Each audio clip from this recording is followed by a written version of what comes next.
मित्रों नमस्कार, मैं पंडित ब्रजेश चंद्र पाठक हाजिर आपके सम्मुख एक से एक रहस्यमयी बातों को मनोकामना ज्योतिष चैनल के द्वारा आपको बताते रहते हैं।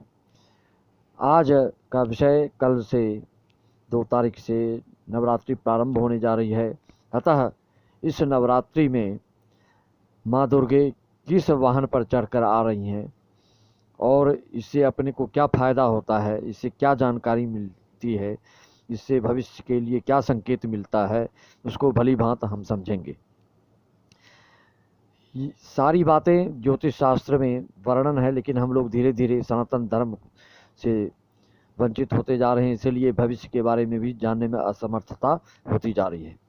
सभी पंडितों के लिए आवश्यक चीज़ें हैं ये सब जानकारी होने से आप भविष्य के बारे में, देश विदेश पूरे जगत के बारे में आप पहले से ही बता सकते हैं कि कैसा व्यतीत होने वाला है, भविष्य कैसा जाने वाला है।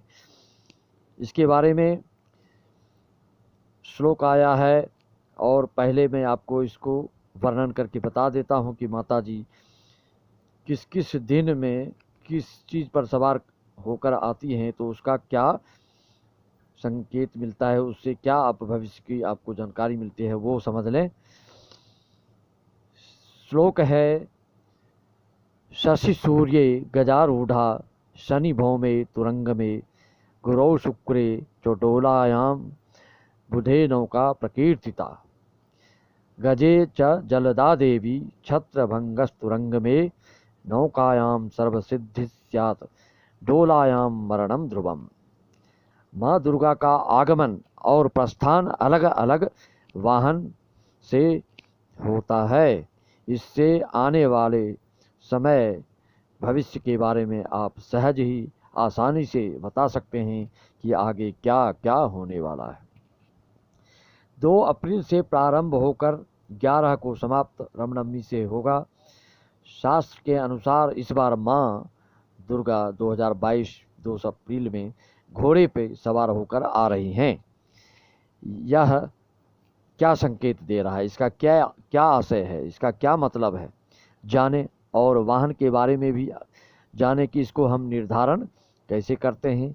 इस वीडियो को अधिक से अधिक शेयर करें, सभी भक्तजनों को इसको जानकारी मिले कि किस दिन माता के आने का वाहन का निर्धारण कैसे करते हैं। वह दिन के ऊपर निर्भर करता है माता जी किस पर सवार होकर आ रही हैं, इसका निर्धारण कैसे करते हैं उसको भी समझ लें। अगर रवि सोमवार से नवरात्रि शुरू होती है तो माँ की सवारी हाथी होता है। इस हाथी की सवारी से आपको ये संकेत मिलता है कि इस साल भारी वर्षा होने वाली है, बहुत वर्षा होती है। अगर नवरात्रि का प्रारंभ मंगल शनि से शुरू होता है तो माँ का वाहन घोड़ा होता है। इससे आपको ये संकेत मिलता है कि मंत्री, प्रधानमंत्री, राष्ट्रपति आदियों का जो है तो परिवर्तन होने का संकेत देता है। अगर गुरु शुक्र को नवरात्रि प्रारंभ होती है तो दुर्गा जी डोली में आती हैं, डोली में बैठकर आती हैं, जो रक्तपात, तांडव, जनधन की विशेष हानि का संकेत देता है। वह आप देख भी रहे हैं, यूक्रेन रूस आदि की लड़ाई, भविष्य इसी का इंगित कर रहा है माता की जाने की सवारी। बुधवार अगर माँ नाव पर आती है, बुधवार अगर है तो माँ नाव पर बैठकर आती हैं और अपने भक्तों की सारी मनोकामनाएं, सारी आकांक्षाएं, जो भी उनकी अभिष्ट सिद्धि हो जाती है, भक्तों के हर दुख को हर लेती हैं माँ दुर्गा। इस तरह से आप माँ दुर्गे के वाहन का निर्धारण के बारे में समझा और उसके भविष्य के बारे में समझा। ये माता जी के किस दिन नवरात्रि प्रारंभ होती है उससे माता जी के वाहन का निर्धारण होता है, उससे भविष्य के बारे में जानकारी मिलती है। इसके साथ ही साथ आप ये भी जानें कि माता जब जाती हैं तो उसका भी निर्धारण अलग अलग दिन के हिसाब से अलग अलग अर्थ संकेत मिलता है। माता जी की विदाई किस वाहन से हो रही है, इसका भी ज्योतिष शास्त्र में श्लोक आया है। शशि सूर्ये दिने यदि सा विजया महिषागमने रुजशोक करा। शनि भौम दिने यदि सा विजया चरणायुध यानि करी विकला। बुध शुक्रे दिने यदि सा विजया गजवाहन गा शुभ दृष्टिका। सुरराज गुरौ यदि सा विजया नरवाहन गा शुभ सौख्य करा।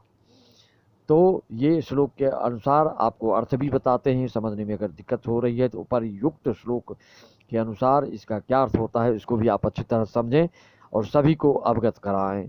नवरात्रि समापन रवि सोम को हो तो माँ का जो वाहन है भैंसे की सवारी होती है। इससे ये संकेत मिल जाता है कि शोक रोग और बढ़ने वाला है, आगे और बढ़ेगा। अगर शनि मंगल को नवरात्रि की समाप्ति होती है तो माँ मुर्गे पड़ जाती हैं, इसका भी अर्थ सुखदायक नहीं है, दुख कर है, दुख कष्ट की वृद्धि होती है। अगर नवरात्रि का समापन बुध शुक्र को अगर नवरात्रि समाप्त होती है तो हाथी से प्रस्थान माँ का होता है। यह अतिवृष्टि का सूचक है, बहुत ही वर्षा होती है, बाढ़ आ जाती है। अगर नवरात्रि गुरुवार को समाप्त होती है तो माता का वाहन मनुष्य होता है, जो सुख ऐश्वर्य वैभव शांति की वृद्धि करता है। तो मित्रों, शिष्यों, यजमानों, इस तरह से आप अपना प्यार स्नेह इसी तरह से दिखाते रहें, सब्सक्राइब करते रहें, शेयर करते रहें, लाइक करते रहें। एक से एक जानकारी आपको इसमें दी जाएगी।